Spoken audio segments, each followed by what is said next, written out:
Assalamualaikum warahmatullahi wabarakatuh. Perkenalkan, saya Nindi Dwi Putri dengan NIM 2104258, Prodi Ilmu Administrasi Negara Fakultas Ilmu Sosial Universitas Negeri Padang. Baiklah, adapun tujuan dari pembuatan video ini untuk memenuhi tugas mata kuliah Administrasi Pembangunan dengan dosen pengampu Ibu Yulia Hanuselina, SIP, MAP. Baiklah, pada pertemuan kali ini saya akan membahas tentang langkah-langkah dalam administrasi pembangunan. Adapun langkah-langkah dalam administrasi pembangunan yang pertama adalah penumbuhan motivasi untuk membangun. Penumbuhan motivasi untuk membangun yaitu para kelompok administratif di lingkungan pemerintahan melalui kerjasama dengan berbagai kelompok lainnya, terutama kelompok politik, kelompok dunia usaha, dan kelompok pembentuk opini di masyarakat. Bertanggung jawab untuk mengubah persepsi tersebut dan menekankan bahwa ukuran keberhasilannya terletak pada penumbuhan dan kegairahan motivasi untuk membangun. 2. Perumusan dan pengambilan keputusan politik. Perumusan dan pengambilan keputusan politik, keterlibatan pemerintah dalam perumusan dan pengambilan keputusan politik sangat diperlukan bukan saja karena perumusan dan pengambilan keputusan politik tidak bisa dipisahkan dari pelaksanaannya, akan tetapi juga karena berbagai pertimbangan lainnya seperti yang pertama, pemerintah memiliki berbagai jenis informasi sebagai salah satu bahan masukannya sangat mungkin tidak dimiliki oleh pihak manapun dalam negara. Kedua, hanya pemerintahanlah yang memiliki aparat yang menjangkau seluruh pelosok wilayah kekuasaan negara dan pada akhirnya pemerintah harus mempertanggungjawabkan tindakan operasional yang dilakukannya kepada pemegang tertinggi kedaulatan dalam negara, yaitu rakyat. Ketiga, peletakan dasar hukum.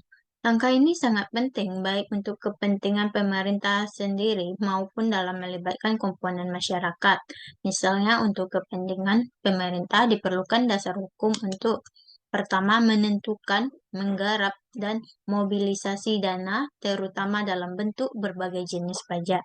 Kedua, peruntukan lahan. Ketiga, perlakuan terhadap investor asing.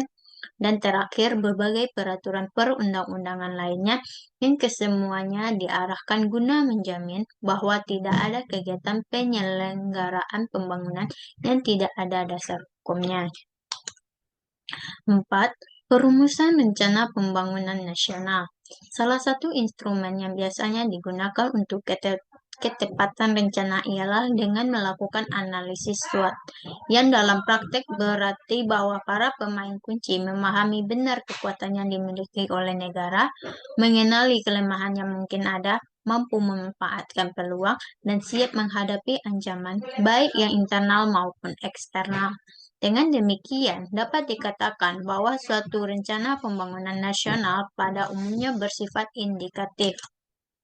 5. Penentuan dan perumusan program kerja. Sebagai rincian rencana, penyusunan program kerja memang dapat dikatakan krusial.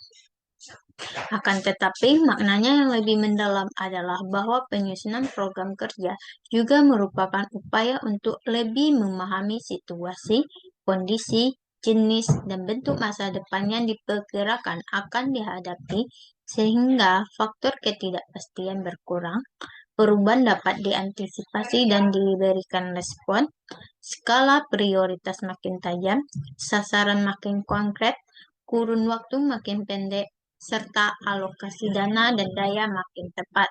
Singkatnya, memungkinkan pelaksanaan rencana secara efisien dan efektif.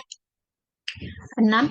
Penentuan proyek pembangunan. Penentuan proyek pembangunan mutlak perlu mendapat perhatian karena 3 pertimbangan utama. Pertama, menurut pengamatan dan penelitian banyak pihak, sering terdapat kecenderungan birokrasi pemerintahan untuk memproyekkan sesuatu kegiatan yang sesungguhnya merupakan kegiatan rutin. Kecenderungan demikian sering timbul karena penghasilan para pelaksananya bertambah dengan adanya honorarium penanganan proyek. Kedua, berbagai proyek pembangunan dilaksanakan sendiri oleh pemerintah dengan berbagai alasan dan argumentasinya. Ketiga, tidak sedikit proyek pembangunan yang diserahkan kepada pihak lain untuk melaksanakannya. 7. Implementasi rencana dan program kerja. Bukanlah hal yang mustahil bahwa misi, strategi, rencana, dan program kerja dirumuskan sedemikian rupa sehingga secara teoritis tepat, akan tetapi tidak dapat dilaksanakan dengan efektif dan efisien. Oleh karena itu, harus ditentukan juga instrumen pengukur efisiensi, efektivitas, dan produktivitas kerja. Instrumen tersebut perlu diketahui, dipahami, dan diterima oleh para pelaksana karena dengan demikian mereka pun dapat turut serta melakukan pemantauan yang dalam manajemen. 8. Penilaian hasil-hasil yang dicapai, di mana pembangunan tersebut sudah sesuai dengan tujuan awal dari pembangunan tersebut. 9. Mekanisme umpan balik. Mekanisme umpan balik ini merupakan bukti berkelanjutannya interaksi antara para administrator dengan sumber-sumber masukan dan konsumen atau pemakai output mereka. Mekanisme ini juga menunjukkan bahwa proses selalu dinamis dan sirkular. Baiklah, mungkin hanya itu yang dapat saya sampaikan. Semoga apa yang saya sampaikan bermanfaat bagi kita semua, terutama bagi saya. Jika ada salah kata, saya mohon maaf. Saya akhiri. Wabillahi taufiq wal hidayah. Wassalamualaikum warahmatullahi wabarakatuh.